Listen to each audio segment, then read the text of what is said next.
नमस्कार दोस्तों, एक बार फिर हम आपके लिए लेकर आए हैं। इस बार आषाढ़ पूर्णिमा को उस दिन गुरु पूर्णिमा भी है।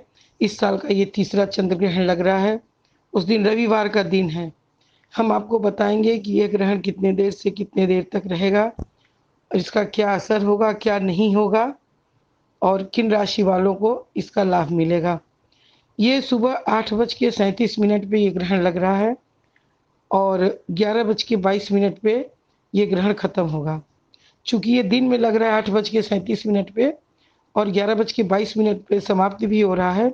2 घंटे 43 मिनट इसकी अवधि है इस ग्रहण की, इसलिए ये ग्रहण हमारे देश में भारत में दिखाई नहीं पड़ेगा। ये ग्रहण अमेरिका में, नेपाल में, पाकिस्तान में, सऊदी अरब में, जापान में, चीन में, दक्षिणी अफ्रीका इन देशों में दिखेगा, लेकिन ये भारत में नहीं दिखाई देगा क्योंकि आंशिक चंद्र ग्रहण है। ये उपछाया ग्रहण है और हमारे देश में दिखाई नहीं देगा।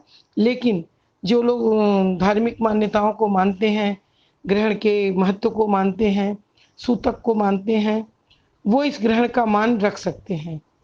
अगर कोई नहीं भी रखता है तो उसका विशेष दुष्प्रभाव नहीं पड़ेगा क्योंकि हमारे देश में दिखाई नहीं दे रहा। लेकिन जो मानते हैं उनके लिए प्रभाव पड़ेगा क्योंकि सौरमंडल में घटना तो घट ही रही है और सूर्य भी एक है, चंद्र भी एक है।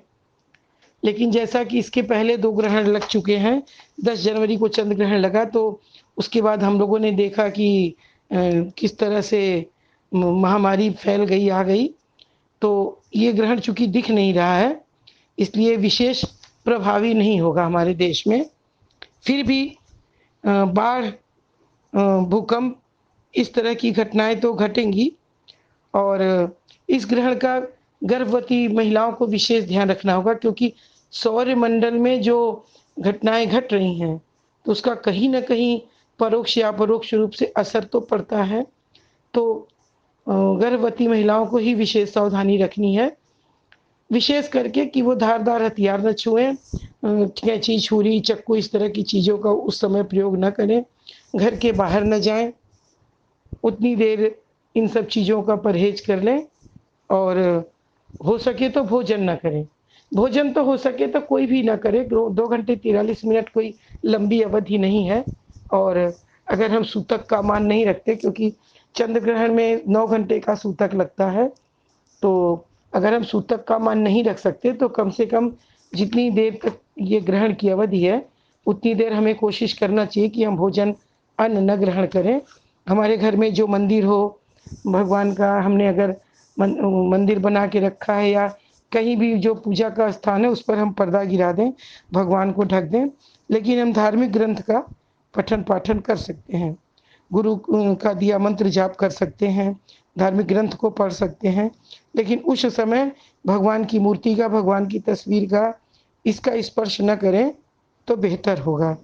और ग्रहण के बाद हम चाहें तो स्नान कर सकते हैं गंगा जल डाल के, करना ही चाहिए।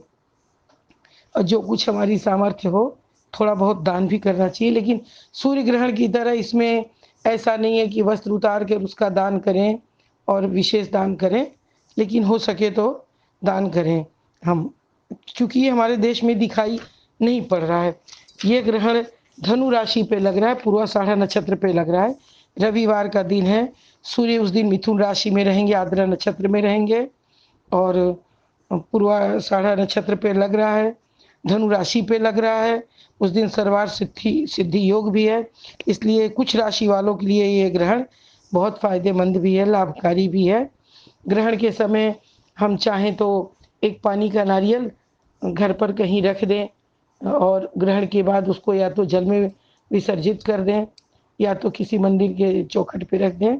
ऐसा हम कर देंगे तो लाभ होगा और इस ग्रहण का लाभ 5 राशि वालों को विशेष रूप से पड़ेगा क्योंकि ये ग्रहण नहीं है कि सबको नुकसान ही करे।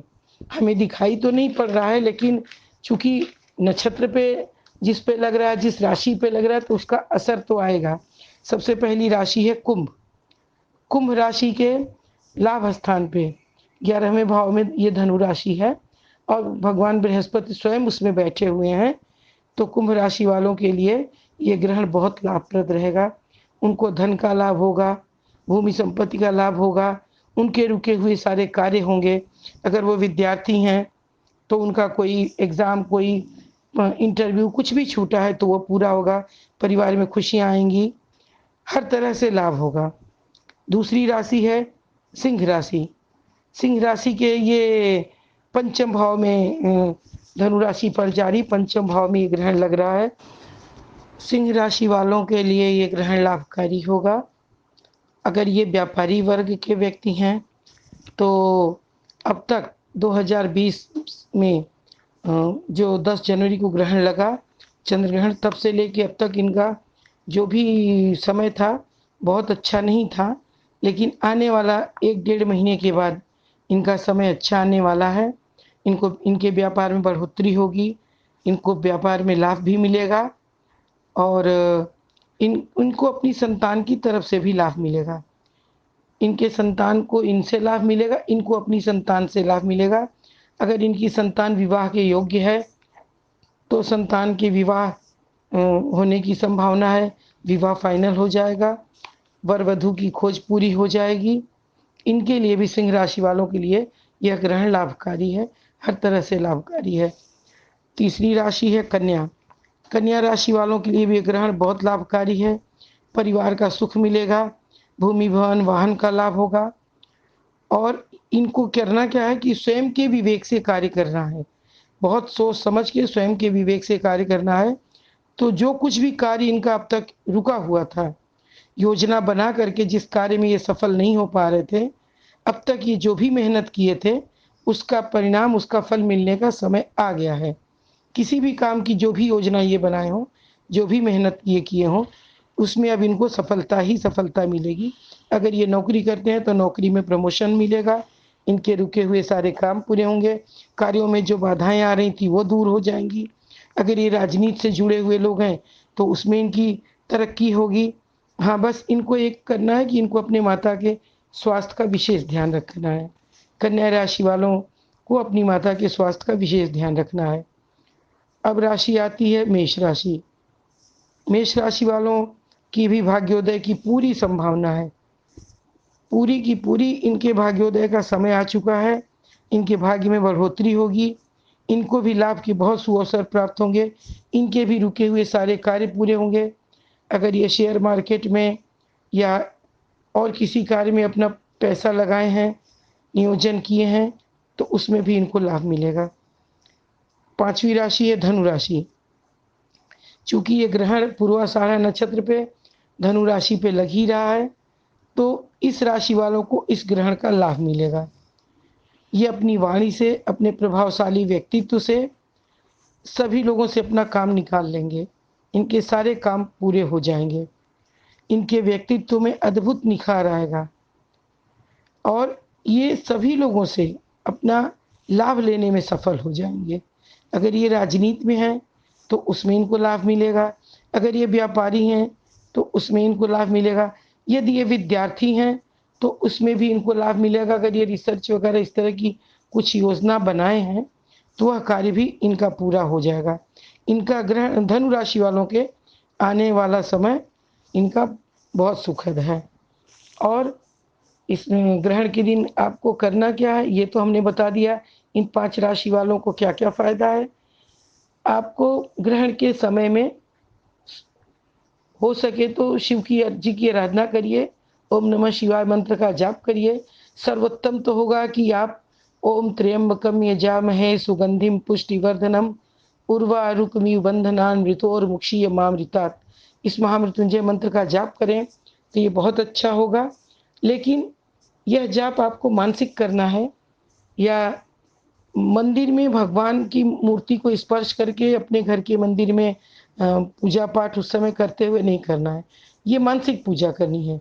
जाप आपका धीमे स्वर में हो सकता है, मानसिक हो सकता है, लेकिन मंदिर का पर्दा गिरा रहेगा। और आपको ग्रहण के बाद स्नान करके जो हो सके यथाशक्ति दान ज़रूर करना चाहिए, क्योंकि हमारे धर्म में दान का भी बहुत लाभ है, विशेष लाभ है।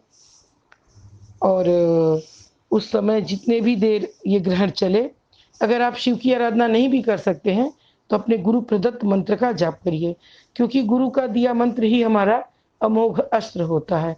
वो हर तरह से हमारा कल्याणकारी होता है, हमारे लिए सुखदायी होता है, लाभप्रद होता है। अगर आपको हमारा ये वीडियो अच्छा लगा, हमारी बात अच्छी लगी, तो इसको लाइक करिए, सब्सक्राइब करिए। धन्यवाद।